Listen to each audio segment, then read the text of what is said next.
Drugo poglavje. Izvor strahu.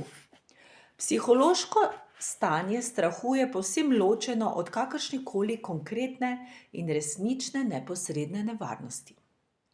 Poraja se v več oblikah, kot nelagodje, tesnoba, živčnost, napetost, groza, fobija in tako naprej.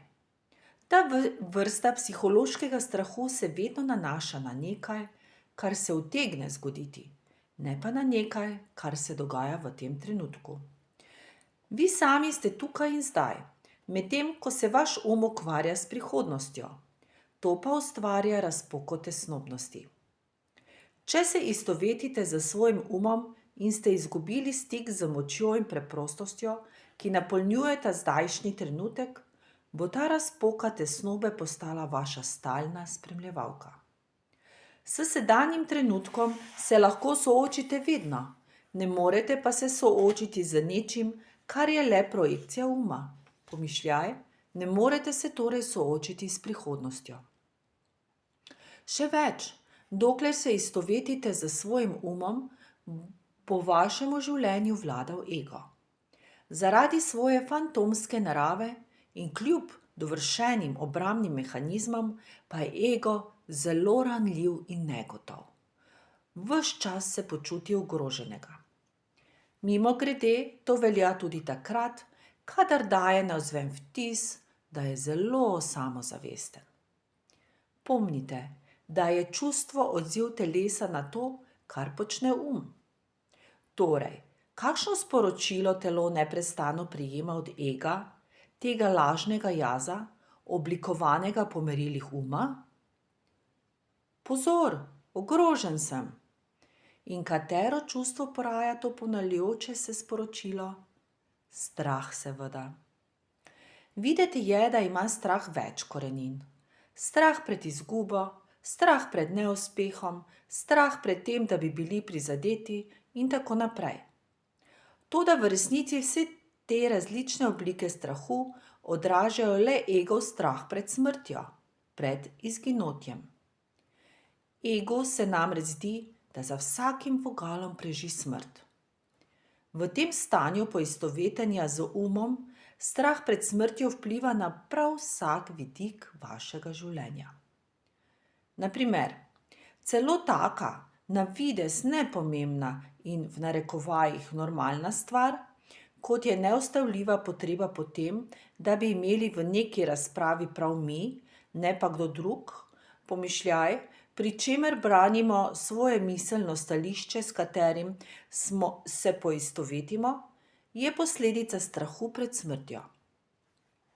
Če se istovetimo z svojim miselnim stališčem, potem pa se izkaže, da se motimo, se naš občutek jaza, ki temelji na istovetenju z umom, začuti smrtno ogroženega. Jaz kot ego si torej ne more privoščiti, da bi se motil. To bi namreč zanj pomenilo smrt. Zaradi tega po svetu divjajo vojne in zaradi tega vsak trenutek razpadajo odnosi med ljudmi. Ko se nehate istovetiti z svojim umom, vaše občutenje sebe v nobenem pogledu ni več odvisno od tega, ali imate prav ali ne. Vsiljiva in globoko nezavedna potreba po tem, da bi vedno imeli prav, izgine.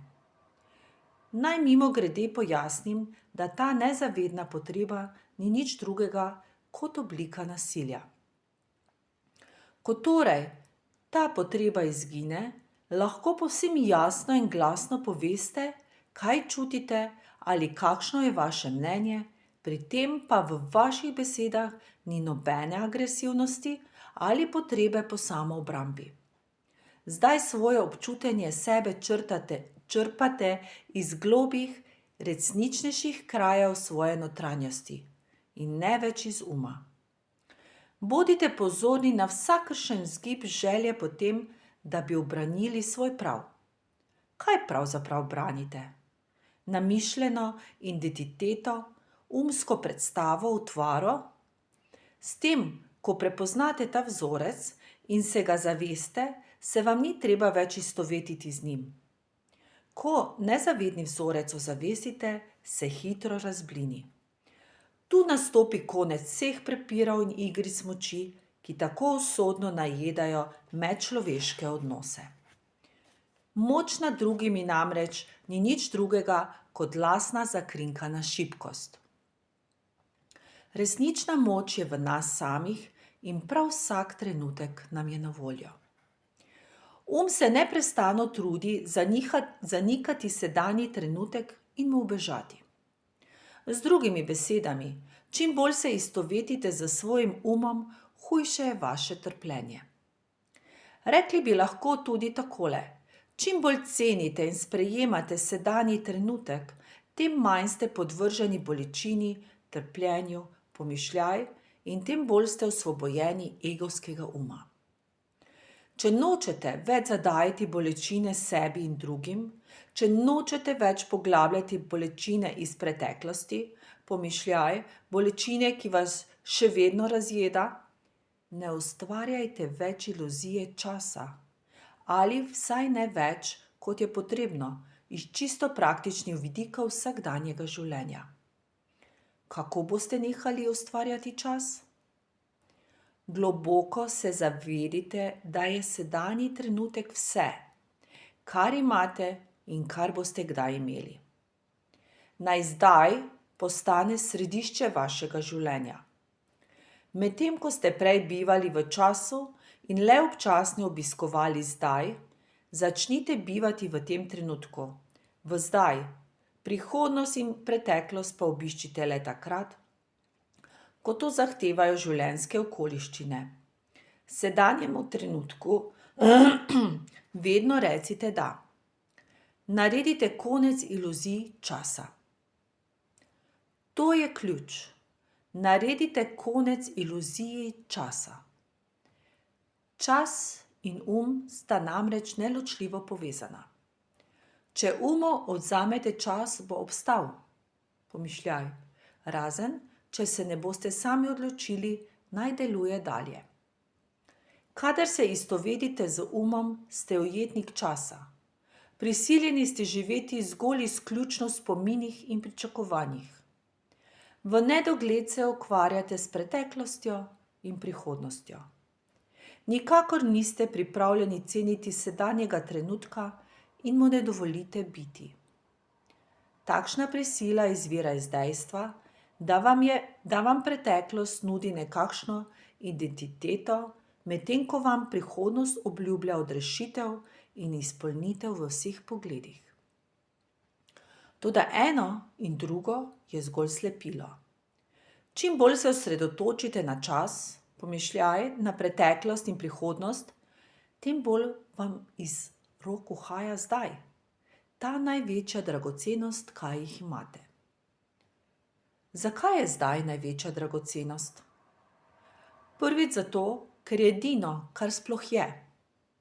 Je vse, kar je.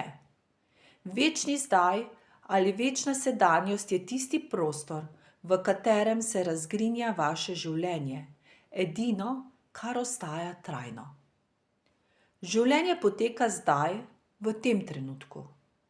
Nikdar ni bilo časa, ko vaše življenje ne bi potekalo zdaj. Torej, v vsakem trenutku sproti in takšnega časa tudi nikoli ne bo. In drugič, zdaj je edini trenutek, ki vas lahko popelje onkraj ozkih meja Samo skozi ta trenutek lahko stopite v brezčasno in brezoblično kraljestvo bitja. Ali ste že kdaj doživeli, storili, mislili ali občutili karkoli, kar ne bi bilo navzoče v sedanjem trenutku? Ali menite, da boste kdaj? Mar je sploh mogoče, da bi se karkoli zgodilo izven trenutka, izven zdaj? Odgovor je seveda očiten, ali ne? Nikoli se nič ni zgodilo v preteklosti. Prav vse se je zgodilo v sedanjosti. In ravno tako se nikoli ne bo nič zgodilo v prihodnosti, temveč le v sedanjosti. Bistvo tega, kar vam tukaj pripovedujem, je nerazumljivo. Toda V trenutku, ko to bistvo dojamete, se v vaši zavesti zgodi premik od uma k bitju, iz časa v sedanjost. In nenadoma vse resnično zaživi, žarči na energijo, izžareva bitje.